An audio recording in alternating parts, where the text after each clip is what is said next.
Você já ouviu falar que Deus chamou um profeta para encenar uma peça de teatro? Olá, eu me chamo Lucas, esse é o canal Submarino Bíblico e aqui nós damos um mergulho pelo texto bíblico todas as semanas. Se você quer saber um pouco mais sobre essa história, fica até o final desse vídeo. Clica no botão de gostei, já se inscreve no canal e ativa o sininho para você não perder nenhuma novidade. Nós estamos iniciando uma série no livro de Oséias, o livro que foi escrito provavelmente pelo profeta Oséias e se passa mais ou menos no século 8 a.C., um tempo um pouquinho antes do exílio, quando o povo é levado para a Babilônia. Esse período é marcado por muita apostasia, por muita rebeldia da parte de Deus. E Deus tentou, por meio de vários profetas e de várias formas, chamar a atenção do povo, para que o povo pudesse voltar os seus olhos para o Senhor e fazer aquilo que era correto. Deus estava tentando, de todas as maneiras, evitar que o povo sofresse. E, no livro de Oséias, Deus convida o profeta para tentar uma nova abordagem. Em Oséias, capítulo 1, verso 2, diz assim: Quando o Senhor começou a falar por meio de Oséias, disse-lhe: Vá, tome uma mulher adúltera e filhos da infidelidade, porque a nação é culpada do mais vergonhoso adultério por afastar-se do Senhor. Deus então convida o profeta Oséias para encenar, para tomar uma mulher que é adúltera e para se casar e ter filhos com ela. Por que Deus chamaria alguém para se casar com outra pessoa? Afinal, o casamento deveria ser algo que parte de nós, que é particular nosso, individual. E agora Deus está convidando o profeta a se casar como algo arranjado, não seria uma escolha do profeta.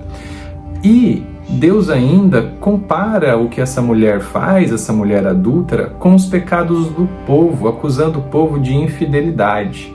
E é como se Deus estivesse dizendo que quando o povo recorre a outros deuses, eles estão cometendo algo como adultério.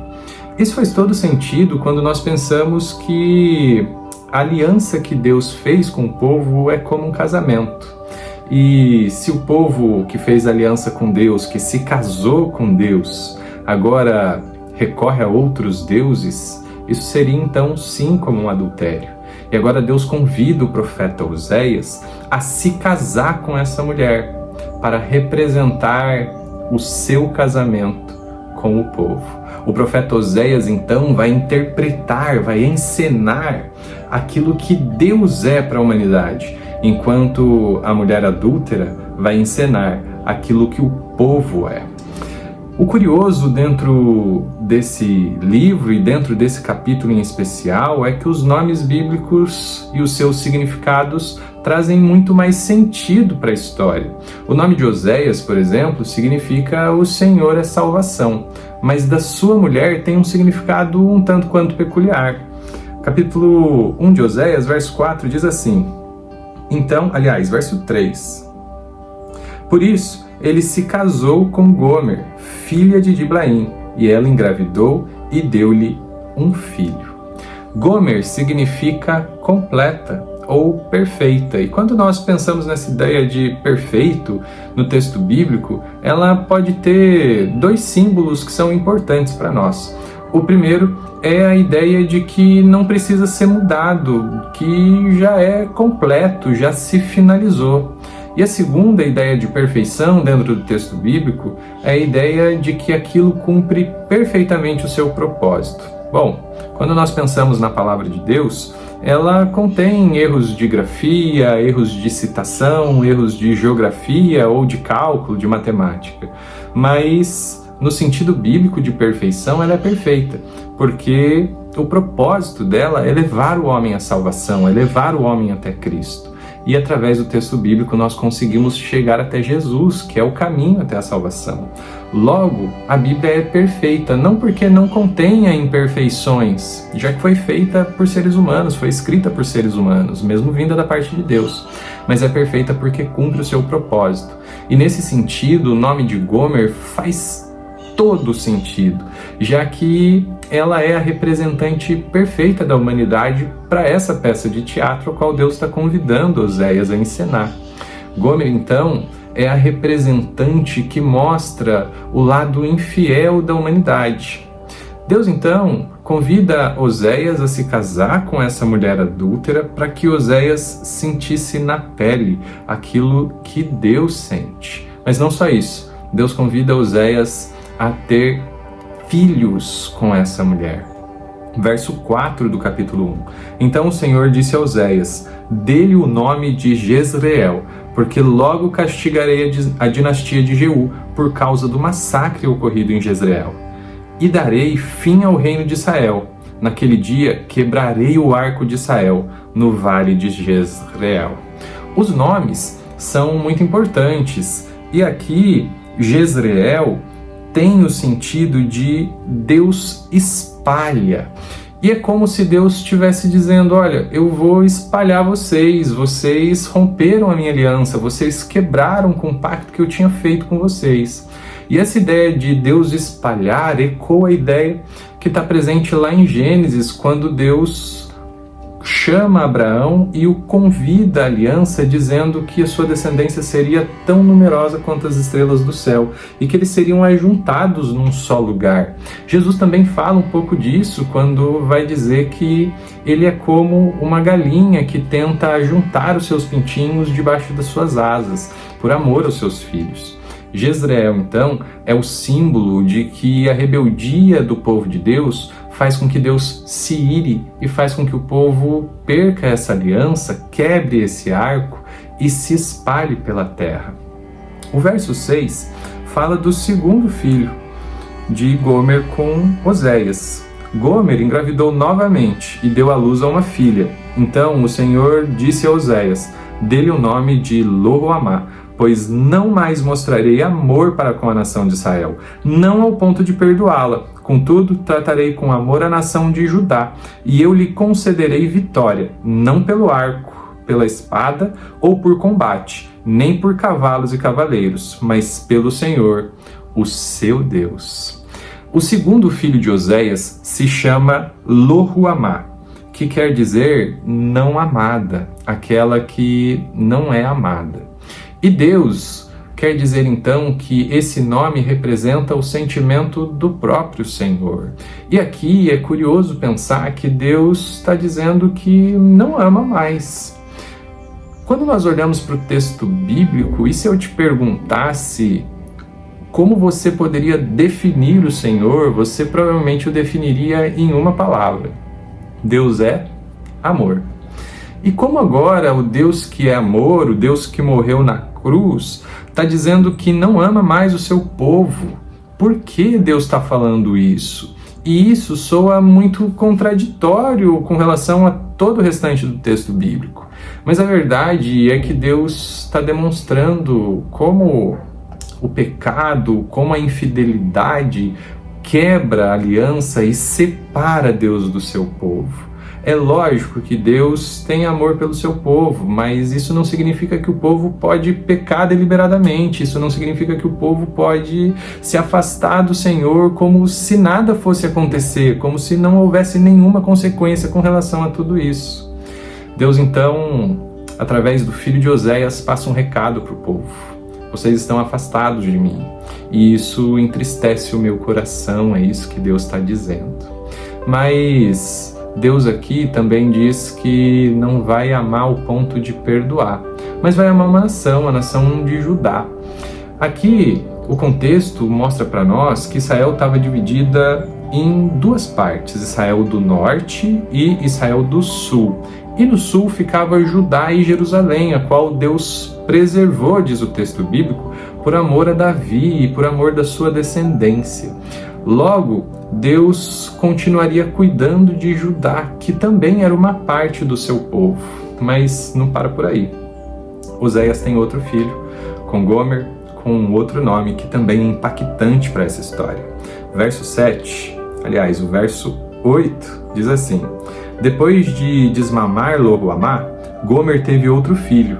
Então o Senhor lhe disse: dê-lhe o nome de Lo-ammi, pois vocês não são meu povo, e eu não sou o seu Deus.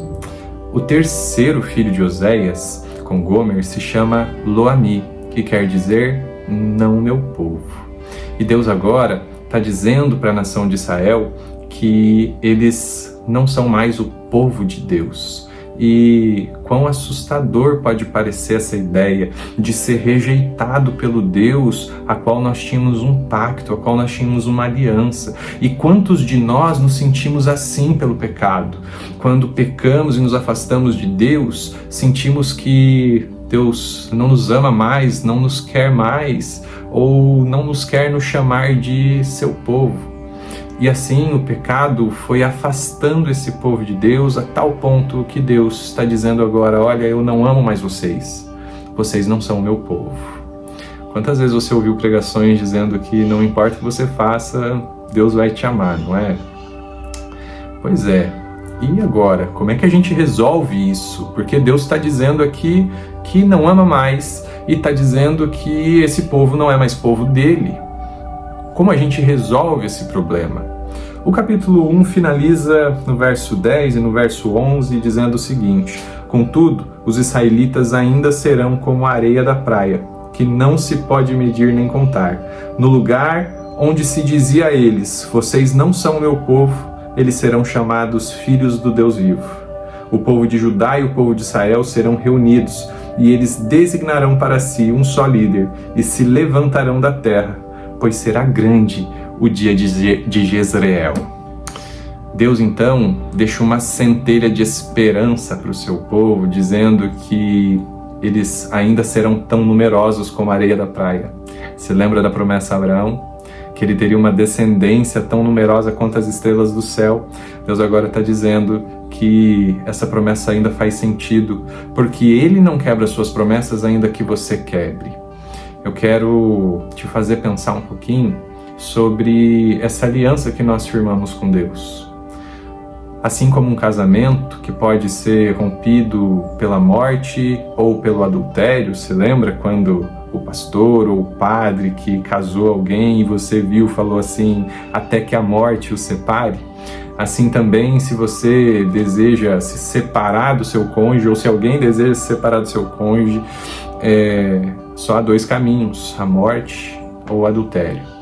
E assim como o casamento, a aliança de Deus pode ser rompida de duas formas: pela morte e pelo adultério. Nós traímos ao Senhor. Deus tinha todo o direito de se separar de nós. E Deus morreu na cruz. Por isso, ele estaria livre desse casamento. Mas nem a morte e nem o adultério foram capazes de separar o amor de Deus de nós. Deus é um Deus que nos ama profundamente e convidou Oséias para participar desse teatro que nós vamos continuar assistindo, para que Oséias e o povo entendessem aquilo que Deus sente. Quando Deus abre o seu coração e mostra toda a tristeza que ele está passando, Deus está dizendo para o seu povo: eu também sinto, e eu sinto dor quando eu vejo vocês se afastando de mim. Deus tem o desejo de que nós nos acheguemos a Ele, que nós estejamos mais perto dEle, mais perto da sua palavra. E toda vez que nós nos afastamos, Deus se entristece profundamente. O meu convite para você é que você se aproxime mais do Senhor. Eu sei que existem textos que são difíceis de compreender. Eu sei que dentro da palavra pode parecer que existem coisas que são contraditórias, como nós vimos hoje. E nós não teremos resposta para tudo. E apesar disso ser frustrante, isso é um convite para que nós continuemos estudando, nos aprofundando mais e nos aproximando mais do Senhor. Que esse seja o seu e o meu desejo. Eu tenho mais um convite para te fazer. Essa série que se chama Os Pequenos, que vai estudar todos os profetas menores da Bíblia e está começando por Oséias, vai continuar aqui nesse canal. Então, se você ainda não se inscreveu, não clicou no sininho, clica para você não perder nenhuma novidade. Já deixa o seu gostei para que esse vídeo possa chegar a mais e mais pessoas. E se você está interessado em receber meditações diárias sobre esse livro bíblico e sobre outros materiais de estudo bíblico, tem um link aqui embaixo na descrição do vídeo para que você entre na nossa comunidade do WhatsApp do Submarino Bíblico. Lá você vai receber todas as novidades e vai ficar por dentro de tudo que acontece, para a gente poder falar um pouco mais da palavra de Deus, espalhar um pouco mais desse amor. Que Deus abençoe você.